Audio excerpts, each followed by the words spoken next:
Welcome to toss academy. ഈ കഴിഞ്ഞ July 2024 നടന്ന സെറ്റ് എക്സാമിന്റെ ഒഫീഷ്യൽ ആൻസർ കീ വന്നിരിക്കുകയാണ്. അതിൽ ജനറൽ പേപ്പറിന് ചലഞ്ച് ചെയ്യാൻ പറ്റുന്ന കുറച്ച് ക്വസ്റ്റ്യൻസ് ആണ് നമ്മളിവിടെ ഡിസ്കസ് ചെയ്യാൻ പോകുന്നത്. നമ്മുടെ ഫസ്റ്റ് ക്വസ്റ്റ്യൻ എന്ന് പറയുന്നത് ക്വസ്റ്റ്യൻ വേർഷൻ എയില് 115ാമത്തെ ക്വസ്റ്റ്യൻ ആണ്. ഇത് ഒരു match the following type question ആണ്. ഫസ്റ്റ് ഒരു ലിസ്റ്റ് ഓഫ് അവാർഡ്സും സെക്കൻഡ് അത് റിസീവ് ചെയ്ത ആൾക്കാരുടെ പേരുമാണ് തന്നിരിക്കുന്നത്. അപ്പൊ നമുക്ക് ഇത് മാച്ച് ചെയ്യാണ് ചെയ്യുന്നത്. ഇപ്പൊ നമ്മൾ ആ തന്നിരിക്കുന്ന അവാർഡ് നോക്കിക്കഴിഞ്ഞാൽ പെൻ എന്റർപ്രൈസ് 2023. ഇത് റിസീവ് ചെയ്തിരിക്കുന്ന ആളുടെ പേര് മൈക്കൽ റോസൺ എന്നാണ്. അതായത് സെക്കൻഡ് ലിസ്റ്റിൽ തേർഡ് വരുന്ന ഇത്. അപ്പം A3 വരും. സെക്കൻഡ് അവാർഡാണ് എലഫന്റ് ഫാമിലി എൻവയോൺമെന്റൽ അവാർഡ് 2023. ഇത് റിസീവ് ചെയ്തിരിക്കുന്ന ആളുടെ പേര് കാർത്തികി ഗോൺസാൽവീസ് എന്നാണ്. അതായത് B1 കണക്ട് ചെയ്യും. തേർഡ് പ്രൈസ് ആണ് നൈഹോം പ്രൈസ് ഫോർ എഡ്യൂക്കേഷൻ 2023. ഇത് റിസീവ് ചെയ്തിരിക്കുന്ന ആളുടെ പേര് സവിത ലതാജി എന്നാണ്. അതായത് C4. D great mind award 2023 ആണ്. ഇത് റിസീവ് ചെയ്തിരിക്കുന്ന ആളുടെ പേര് വാസിനി ലറഡ്ജ് എന്നാണ്. അതായത് D2 കണക്ട് ചെയ്യും. ഈ മാച്ച് നമുക്ക് ഇവിടെ തന്നിരിക്കുന്ന ഓപ്ഷൻസിൽ നോക്കി കഴിഞ്ഞാൽ നമുക്ക് ഒന്നിലും കാണാൻ പറ്റില്ല. അപ്പം അതുകൊണ്ട് തന്നെ ഈ ക്വസ്റ്റ്യനിലെ അവർ റൈറ്റ് ഓപ്ഷൻസ് പ്രൊവൈഡ് ചെയ്തിട്ടില്ല. മാർക്ക് ദ ഫോളോയിങ് ഈസി ആയിട്ട് കണ്ടുപിടിക്കാൻ വേണ്ടിയുള്ള ഒരു മെത്തേഡോട് പറയുകയാണ്. അപ്പൊ നിങ്ങൾക്ക് അത് ഹെൽപ്ഫുൾ ആകും എന്ന് വിചാരിക്കുന്നു. അപ്പൊ നമ്മൾ ഇങ്ങനെയുള്ള രണ്ട് ലിസ്റ്റ് തന്നു കഴിയുമ്പോൾ നമ്മൾ ഏറ്റവും ആദ്യം എന്ത് ചെയ്യുന്ന കഴിഞ്ഞാൽ ഫസ്റ്റ് ലിസ്റ്റ് ഒന്ന് നോക്കാം, നമുക്ക് അറിയാവുന്ന എന്തെങ്കിലും ഉണ്ടോ. അപ്പം നമുക്ക് ഈ എല്ലാത്തിന്റെയും ആൻസർ അറിയണമെന്നില്ല. നമുക്ക് അറിയാവുന്ന ഒന്നോ രണ്ടോ എണ്ണോ ഉണ്ടെന്നുണ്ടെങ്കിൽ നമുക്ക് ഇത് ഈസി ആയിട്ട് കണ്ടുപിടിക്കാൻ പറ്റും. അപ്പൊ അതെങ്ങനെയാണെന്ന് ഞാൻ ജസ്റ്റ് ഒന്ന് പറഞ്ഞു പോവുകയാണ്. വിശദീകരിച്ചുള്ള കാര്യങ്ങൾ നിങ്ങൾക്ക് ക്ലാസ്സുകളിലും മറ്റ് ഇതിലൊക്കെ ആയിട്ട് കിട്ടും. അപ്പൊ നമ്മൾ നോക്കാം, നമുക്ക് ജസ്റ്റ് ഇമാജിൻ ചെയ്യാം. ഇവിടെ നമുക്ക് ആദ്യത്തെ രണ്ടെണ്ണത്തിന്റെ ആൻസർ റൈറ്റ് ആയിട്ട് അറിയാം എന്ന് നമുക്കങ്ങ് വിചാരിക്കാം. ബാക്കി 3ഉം 4ഉം നമുക്ക് അറിയത്തില്ല. അപ്പൊ നമുക്ക് പെൻ എന്റർപ്രൈസ് 2023 അതിന്റെ ആൻസർ മൈക്കൽ റോസൺ ആണെന്ന് നമുക്കറിയാം. അപ്പൊ നമുക്ക് ഓപ്ഷൻസിലോട്ട് നേരെ നോക്കുക. A3 കണക്ട് ചെയ്യുന്ന എത്ര ഓപ്ഷൻസ് ഉണ്ടെന്നുള്ളത്. അവിടെ നമുക്ക് ഓപ്ഷൻ നമ്പർ എയും ഓപ്ഷൻ നമ്പർ ഡിയും മാത്രമേ A3 കണക്ട് ചെയ്യുന്നുള്ളൂ. അപ്പൊ നമുക്ക് അവിടെ തന്നെ ഫസ്റ്റ് മാച്ച് കണക്ട് ചെയ്തപ്പോൾ തന്നെ നമുക്ക് ആൻസറിൽ ഓപ്ഷൻ സിയും ബിയും ക്യാൻസൽ ചെയ്ത് കളയാൻ പറ്റും. പിന്നെ നമ്മൾ സെക്കൻഡ് ഓപ്ഷൻ നോക്കുക. Elephant family environment award 2023. ഇത് കാർത്തികി ഗോൺസാൽവീസ് ആണ്. അപ്പൊ നമ്മൾ നോക്കുക B1 കണക്ട് ചെയ്യുന്ന എത്ര ഓപ്ഷൻസ് ഉണ്ടെന്നുള്ളത്. ഇവിടെ നമുക്ക് എയിലും ബിയിലും നമുക്ക് കറക്റ്റ് ആയിട്ട് കണക്ട് ചെയ്തിട്ടില്ല. അപ്പൊ നമ്മൾ ആ ഓപ്ഷൻ ക്യാൻസൽ ചെയ്ത് കളഞ്ഞു. ഇപ്പൊ ഇവിടെ ശരിക്കും പറഞ്ഞു കഴിഞ്ഞാൽ 4 ഓപ്ഷൻ നമ്മളിപ്പോ ക്യാൻസൽ ചെയ്ത് കളഞ്ഞു. ക്വസ്റ്റ്യൻ റോങ് ആണ്. ഇൻ കേസ് ഇനി ശരിയാണെങ്കിൽ തന്നെ നമുക്ക് എ അല്ലെങ്കിൽ ഡിയില് ഏതെങ്കിലും ഒന്ന് ആയിരുന്നു അതിലോട്ട് കണക്ട് ചെയ്ത് വന്നു എന്നിരിക്കട്ടെ. അതായത് B1 എന്ന് പറയുന്നത് കണക്ട് ചെയ്യുന്ന ഏതെങ്കിലും ഒറ്റ ഒരെണ്ണം ഉണ്ടായിരുന്നെങ്കിൽ അത് നമുക്ക് ശരിയായിട്ട് മാർക്ക് ചെയ്യാൻ പറ്റും. അപ്പൊ ഇങ്ങനെയുള്ള മാച്ച് ദ ഫോളോയിങ് ക്വസ്റ്റ്യൻസ് വരുമ്പോൾ നിങ്ങൾ എല്ലാ മാച്ചും കണക്ട് ചെയ്തിട്ട് ഓപ്ഷൻസിലോട്ട് പോകാൻ നോക്കരുത്. ഞാനിപ്പോ ഈ പറഞ്ഞ മെത്തേഡ് അപ്ലൈ ചെയ്ത് കഴിഞ്ഞാൽ നിങ്ങൾക്ക് ധാരാളം സമയം ലാഭിക്കാൻ പറ്റും. സെക്കൻഡ് ക്വസ്റ്റ്യൻ എന്ന് പറയുന്നത് വേർഷൻ നമ്പർ എയിലെ 93ാമത്തെ ക്വസ്റ്റ്യൻ ആണ്. ഇതിൽ ചോദിച്ചിരിക്കുന്നത് the quantities NABCDE are related as N is equal to 2ABC plus 3DE if ABCDE is increased by 25%, 60%, 10%, 20% and 50% respectively. What is the percentage increase in N എന്നാണ് ചോദിച്ചിരിക്കുന്നത്. അപ്പൊ ഇത് നമുക്ക് സോൾവ് ചെയ്യാൻ വേണ്ടി ഞാൻ ഈ റൈറ്റ് സൈഡിൽ എഴുതി വെച്ചിരിക്കുന്ന പോലെ നമ്മൾ എഴുതുക. N is equal to 2ABC plus 3DE. നമുക്ക് നെക്സ്റ്റ് പുതിയ വാല്യൂ, അതായത് ആഫ്റ്റർ ഇൻക്രീസിങ് ദ പെർസെൻറ്റേജ് നമുക്ക് N1 എന്ന് മാർക്ക് ചെയ്യാം.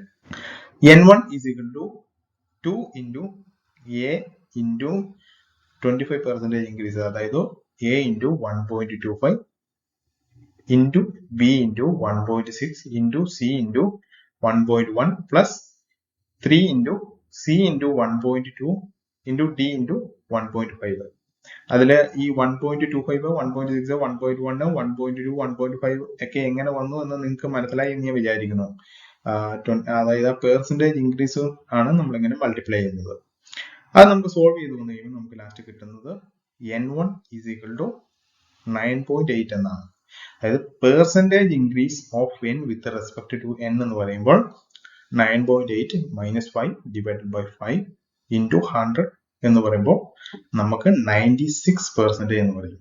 അതായത് ആക്ച്വൽ പെർസെൻറ്റേജ് ഇൻക്രീസ് 96 ആണ്. അത് നമുക്ക് ഈ ഓപ്ഷനിലൊന്നും 96 ഇല്ല. നമുക്ക് ഓപ്ഷനിലുള്ള 60, 45, 80, 72 ആണുള്ളത്. അപ്പം നമുക്ക് ഇതിലെ റൈറ്റ് ഓപ്ഷൻസ് ഒന്നും LBS തന്നിട്ടില്ല.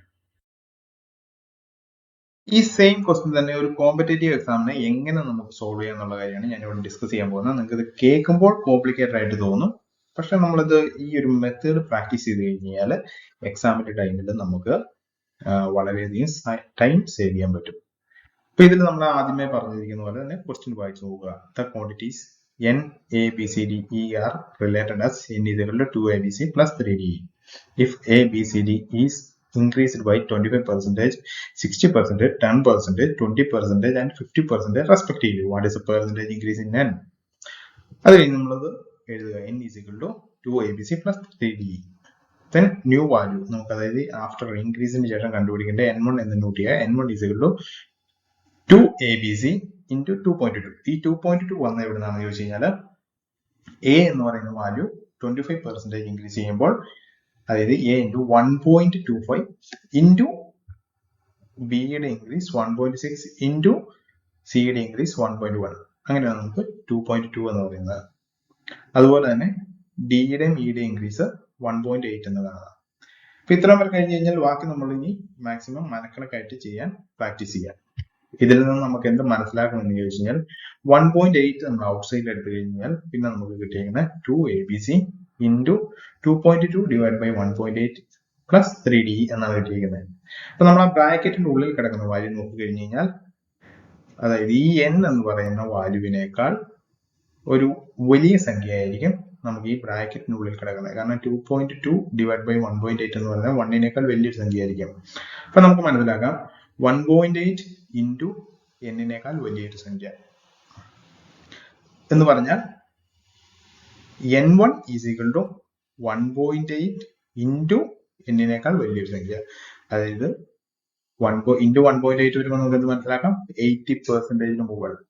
അതായത് n-നേക്കാൾ 80% മുകളിലുള്ള ഒരു വാല്യൂ ആയിരിക്കും n1. അത് കഴിഞ്ഞ് നമ്മൾ ഓപ്ഷനിലോട്ട് നോക്കുക. n-നേക്കാൾ 80% മുകളിൽ എത്ര ഉണ്ടെന്നുള്ളത് ഒന്നുപോലും കാണുന്നില്ല.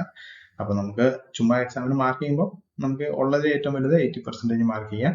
പക്ഷെ ആക്ച്വൽ ആൻസർ അല്ലത്, ജസ്റ്റ് മാർക്ക് ചെയ്യാം എന്ന് മാത്രം. n-നേക്കാൾ മുകളിലുള്ള ഒരു വാല്യൂ ഉണ്ടെന്നുണ്ടെങ്കിൽ നമുക്കത് ധൈര്യമായി മാർക്ക് ചെയ്യാമായിരുന്നു. തേർഡ് ക്വസ്റ്റ്യൻ എന്ന് പറയുന്നത് വേർഷൻ നമ്പർ ക്വസ്റ്റ്യൻ വേർഷൻ എയില് 78th ക്വസ്റ്റ്യൻ ആണ്. അതൊരു കണക്കാണ്. നമുക്ക് ഇവിടെ ഒരു പാറ്റേൺ തന്നിട്ടുണ്ട്. ആ പാറ്റേണിൽ നിന്ന് ലാസ്റ്റ് ഡിജിറ്റിന് കറസ്പോണ്ടിങ് ആയിട്ടുള്ള നമ്പർ കണ്ടുപിടിക്കാനാണ് പറഞ്ഞിരിക്കുന്നത്. ഇതിലെ 221 is equal to 215, 321 is equal to 315, 421 is equal to 413, then 521 watt എന്നാണ് ചോദിച്ചിരിക്കുന്നത്. നമ്മൾ ഈ പാറ്റേണിൽ നോക്കിയുമ്പോൾ ഫസ്റ്റ് നമ്മുടെ മൈൻഡിലോട്ട് വരുന്നത് ആദ്യത്തെ ഇതിലെ ഡിഫറൻസ് എന്ന് പറയുന്നത് 6 ആണ്. രണ്ടാമത്തെ രണ്ട് സംഖ്യയിലും ഡിഫറൻസ് 6 ആണ്.